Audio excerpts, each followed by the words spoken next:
नमस्कार दोस्तों, एक बार फिर मैं आपके सामने की नई जॉब नोटिफिकेशन लेकर के आया हूँ जो कि नॉर्थ ईस्ट फ्रंटियर रेलवे के द्वारा निकाली गई है। Notification for recruitment again the sports quota. तो बेसिकली स्पोर्ट्स कोटा के थ्रू है दोस्तों, रेलवे में जॉब निकली स्पोर्ट्समैन के लिए। ऑनलाइन एप्लीकेशन ओपनिंग डेट जो 16/9/2025 में 16 सितंबर से शुरू हो चुकी है ये, और 15 अक्टूबर तक ये चलेगी। लास्ट डेट है इसका 15 अक्टूबर। तो online application are invited from eligible sports person की भर्ती दोस्तों who are citizen in India, जो कि भारत का नागरिक हो, for fill up 56 post in north east frontier railway as per detail below. North east front railway जो है स्पोर्ट्स कोटा के थ्रू वैकेंसी निकाली हुई है 56। यहाँ से मैं आपको फटाफट दोस्तों बता देता हूँ किस किस के लिए क्या क्या कौन से स्पोर्ट्स वालों के लिए भर्ती निकली हुई है। तो पे लेवल की बात करें तो यहाँ पर पे लेवल 5 और 4 के लिए यहाँ पर एथलीट में एक वैकेंसी है, वुमेन के लिए शॉर्ट पुट में। बॉक्सिंग में एक वैकेंसी है मेन के लिए 71 to 75 kg में। बॉक्सिंग में एक वुमेन के लिए है 63 to 63 kg में। साइकिलिंग की एक वैकेंसी है मेंस की ट्रैक इंडिविजुअल स्प्रिंट इवेंट में। साइकिलिंग एक है मैन की जो रोड इंडिविजुअल टाइम ट्रायल में। आर्चरी में एक मेन की वैकेंसी कंपाउंड, और एथलीट में एक मेन की वैकेंसी शॉर्ट पुट में। और बास्केटबॉल में 2 वैकेंसी मेन की ऑलराउंडर में, और बास्केटबॉल में 2 वैकेंसी वुमेन की, ये भी ऑलराउंडर में है। बॉक्सिंग में एक वुमेन की वैकेंसी है 45 to 48 kg में। बॉक्सिंग में एक और है वुमेन के लिए जो 48 to 50 kg में। अब आ जाते हैं पे लेवल 3 और 2 में। मैंने आपको बता दिया था पहले ये ऑलराउंडर तक, बास्केटबॉल तक मैंने बता दिया था। क्रिकेट में एक बैट्समैन के लिए है। क्रिकेट में एक और है जो लेफ्ट आर्म स्पिनर के लिए है, और मिडिल ऑर्डर बैट्समैन के लिए है, और बैट्समैन ऑलराउंडर के लिए वुमेन के लिए ये क्रिकेट में ही। फिर वुमेन के लिए मिडिल ऑर्डर बैट्समैन के लिए। वॉलीबॉल में मेंस के एक यूनिवर्सल के लिए है, और वेट लिफ्टिंग में एक है 89 kg में। वेट लिफ्टिंग में वुमेन के लिए 71 kg में। पे लेवल 1 में आ जाते हैं तो आर्चरी के लिए एक है मेन की वैकेंसी रिकवर के लिए, और 2 वैकेंसी है वुमेन के लिए रिकर्व के लिए। और एथलीट के एक वुमेन की वैकेंसी है लॉन्ग जंप में। सिंगल बैडमिंटन में 2 वैकेंसी है वुमेन की, और बास्केटबॉल में 2 मेन की वैकेंसी ऑलराउंडर की। बास्केटबॉल में 2 वुमेन की वैकेंसी वो भी ऑलराउंडर की।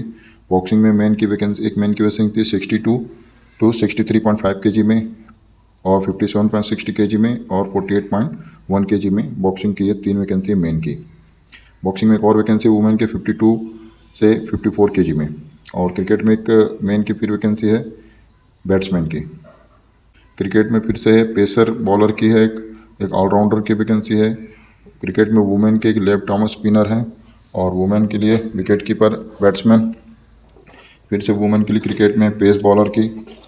अब आ जाते हैं फुटबॉल में। फुटबॉल में 2 वैकेंसी मेन की स्टॉपर में, 2 वैकेंसी है सेंट्रल अटैकिंग मिडफील्ड में। फुटबॉल में एक वैकेंसी मेन की है फिर राइट बैक में, एक लेफ्ट बैक में, और एक स्ट्राइकर में। गोल्फ की एक वैकेंसी है सिंगल। टेबल टेनिस में मेन की एक वैकेंसी है सिंगल। टेबल टेनिस में 2 वुमेन की वैकेंसी वो भी सिंगल। वॉलीबॉल में एक मेन की वैकेंसी है सेटर में। वॉलीबॉल में एक और मेन की वैकेंसी है मिडिल ब्लॉकर में। और वेट लिफ्टिंग में एक मेन की वैकेंसी है 67 kg में, और वेट लिफ्टिंग में वुमेन की वैकेंसी है 49 kg। टोटल 56 वैकेंसीज है दोस्तों यहाँ पर। The selected candidate will be posted in the division. तो कटिहार, अलीपुरद्वार, और रंगिया, और लामडिंग, और तिनसुखिया, और हेडक्वार्टर में यहाँ पर जो कि वैकेंसी है वहाँ पर आपको डिप्लाई किया जाएगा। एजुकेशन क्वालिफिकेशन एज लिमिट की बात कर लेते हैं अभी यहाँ पर जो पे लेवल 4 और 5 के लिए जो अप्लाई करेंगे उनके लिए क्वालिफिकेशन चाहिए, ग्रेजुएशन चाहिए उनको किसी भी सब्जेक्ट से, और एज लिमिट होगी उनकी 18 से 25 साल। पे लेवल 3 और 2 के लिए जो 12th पास चाहिए यहाँ पर किसी भी बोर्ड से, एज भी 18 से 25 में चाहिए। पे लेवल 1 के लिए 10th पास चाहिए, या फिर ITI चाहिए, या NCVT से सर्टिफाइड होना चाहिए को उनका अप्रेंटिस वाले को। एज लिमिट की बात करें तो 18 से 25 इसमें भी एज लिमिट चाहिए। स्पोर्ट्स नॉर्म्स की बात कर लेते हैं यहाँ पर। तो क्या क्या रिक्वायरमेंट है वो स्पोर्ट्स पर्सन के लिए। At least 3rd position in any of category B championship event में। जो पे लेवल 5 और 4 के लिए अप्लाई करेंगे उनको कैटेगरी बी लेवल में, कैटेगरी बी चैम्पियनशिप इवेंट में 3rd पोजीशन उनका होना चाहिए। 3 और 2 वालों के लिए बात करें तो यहाँ पर क्या है, represent the country of any of the category B championship event. मतलब किसी भी बी कैटेगरी में किसी भी कंट्री में देश को रिप्रेजेंट किया हुआ होना चाहिए, और 3rd पोजीशन उसमें होना चाहिए। क्वेश्चन इन इसमें बहुत सारे क्राइटेरिया दिए हुए हैं, आप इसको पढ़ लीजिएगा। यहाँ पर मैं आपको समझा देता हूँ।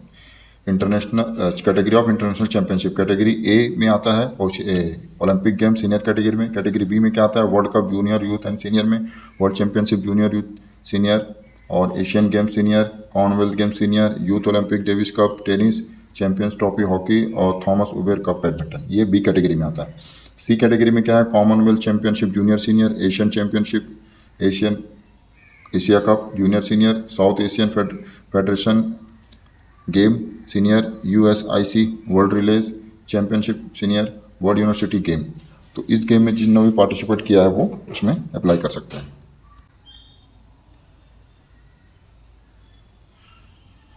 ये आपको जिस भी गेम से रिलेटेड हैं उसके आप जो इस नोटिफिकेशन को पढ़ लीजिएगा। नोटिफिकेशन आपको वेबसाइट में मिल जाएगा। मैं अभी आपको वेबसाइट के नाम बता देता हूँ।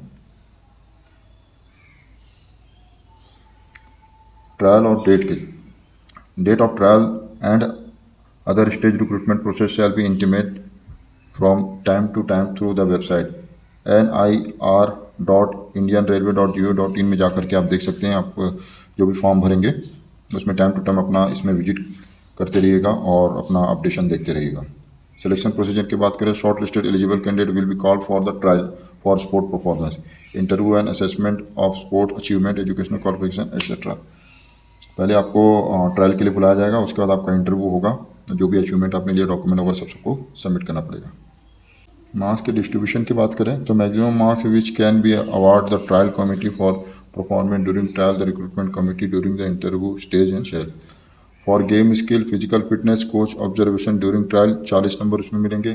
For assessment and recognise sports achievement पर 9 में 50 नंबर मिलेंगे और एजुकेशन क्वालिफिकेशन के इसमें 10 नंबर मिलेंगे। टोटल 100 नंबर के ये होंगे। मिनिमम क्वालिफाइंग मार्क्स जो है 70 मार्क्स चाहिए इसमें पे लेवल 4 और लेवल 5 वालों के लिए, और 65% मार्क्स चाहिए 3 और 2 लेवल वालों के लिए, 60% मार्क्स इसमें चाहिए लेवल 1 वालों के लिए। एप्लीकेशन फ़ी की बात कर लेते हैं तो for all candidate except the mention the para below 500 rupees fees चाहिए उसमें। ST SC ex serviceman, women and minority और इकोनॉमिक बैकवर्ड क्लास वालों के लिए 250 रुपये यहाँ पर फीस है। फ्री एग्जाम्पशन किस किस के लिए है, minority means Muslim, Christian, Sikh, Buddhist and Zoroastrian and Parsi, Jain, इन लोग के लिए जो कि है आपका छूट है फीस में। Section for online application, candidate are required to apply online through the link in the website. तो इस वेबसाइट में जाकर के आपको जो है ऑनलाइन फॉर्म इसमें सबमिट करना है दोस्तों। www.nfr.indianrailway.gov.in में जाकर के आपको अप्लाई करना है। फॉर्म भरने और का ट्रायल होने के बाद से candidate should visit official website NF railway for the regular update. आपको अगर आपने फॉर्म भरा है या आपने ट्रायल दिला दिया है तो आगे के अपडेट के लिए आपको इस वेबसाइट में टाइम टू टाइम को चेक बैक करते रहना है एवरी वीक जो है। उम्मीद करता हूँ दोस्तों आपको वीडियो पसंद आएगा। वीडियो पसंद आए तो चैनल को सब्सक्राइब करें और लाइक करें, अपने दोस्तों के साथ शेयर करें। जो इस स्पोर्ट्स पर्सन हैं उन्हें ज़रूर ये शेयर करें। मिलते हैं नेक्स्ट वीडियो में। जय हिंद।